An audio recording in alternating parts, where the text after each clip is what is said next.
કર્મ ક્યારે નડે છે?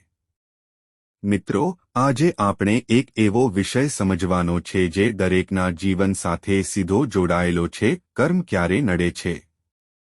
માણસ રોજ કંઈક કરે છે, વિચાર, બોલ અને કામ. આ બધું જ કર્મ છે. પણ સવાલ એ છે કે આ કર્મનું પરિણામ ક્યારે મળે? કેટલાક કર્મ તુરંત જ ફળ આપે છે. જો તમે કોઈને મદદ કરો તો તરત જ શાંતિ અને સંતોષ મળે છે.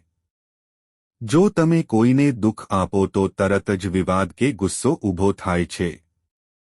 આ છે તત્કાલ કર્મફળ. કેટલાક કર્મોનું ફળ થોડા દિવસો કે મહિનાઓ પછી મળે છે. જેમ કે અભ્યાસ, મહેનત કે વ્યવસાયમાં શ્રમ. શરૂઆતમાં ફળ દેખાતું નથી, પરંતુ ધીમે ધીમે સફળતા ચોક્કસ મળે છે. ખોટી આદતો રાખશો તો તેનો પ્રભાવ થોડા વર્ષો પછી બીમારી, મુશ્કેલી કે અપમાન સ્વરૂપે જોવા મળે છે. અને કેટલાક કર્મ એવા હોય છે જેનું ફળ જીવનના અંતમાં કે ક્યારેક આગળના જન્મમાં મળે છે. શાસ્ત્ર કહે છે કે કર્મ ક્યારેય વ્યર્થ નથી જતું, એનું ફળ માણસને એક દિવસ જરૂર મળે છે. એટલે જ કહેવાય છે કે કુદરતનો ન્યાય ક્યારેય ચૂકે નહીં. મિત્રો, સમજવાની સૌથી અગત્યની વાત એ છે કે વિચાર પણ કર્મ છે. જો આપણો વિચાર સારો હશે તો જીવનમાં સકારાત્મકતા આવશે.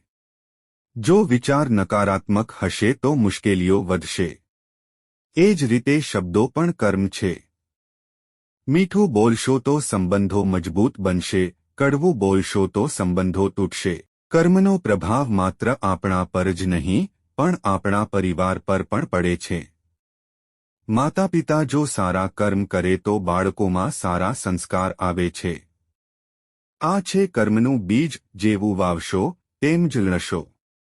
કર્મ હંમેશા એક ચક્રની જેમ ચાલે છે.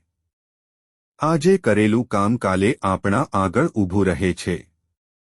સારા કામ કરનાર હંમેશા નીડર રહે છે, જ્યારે ખોટું કરનાર હંમેશા ડર અને અપરાધબોધમાં જીવે છે. જીવનમાં મળતું સુખ આપણા સારા કર્મનું ફળ છે. જીવનમાં આવતી મુશ્કેલીઓ કે દુઃખ આપણા ભૂતકાળના ખોટા કર્મનું પરિણામ છે.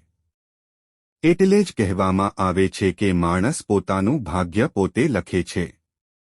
સૌથી શ્રેષ્ઠ કર્મ છે સેવા અને પરોપકાર. બીજાને મદદ કરવી, દાન કરવું, પ્રેમ અને કરુણાથી જીવવું. આ કર્મથી માત્ર આ જીવન જ નહીં, પણ આગળનું જીવન પણ સુખમય બને છે. મિત્રો, કર્મનો સાચો અર્થ એ જ છે આપણે રોજ શું વિચારીએ છીએ, શું બોલીએ છીએ અને શું કરીએ છીએ. તેનો હિસાબ કુદરત પાસે ચોક્કસ જાય છે અને જ્યારે સમય પાકે છે ત્યારે એ ફળરૂપે પાછું મળે છે.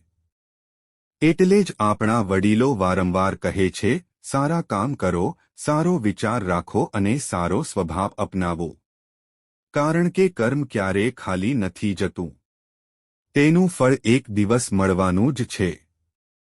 એટલે સાચો જવાબ એ છે કે કર્મ ત્યારે જ નડે છે જ્યારે તેનો સમય પાકે છે. તેથી મિત્રો, ચાલો આપણે નક્કી કરીએ કે હંમેશા સારા વિચારો, સારા શબ્દો અને સારા કર્મને જીવનમાં સ્થાન આપીએ.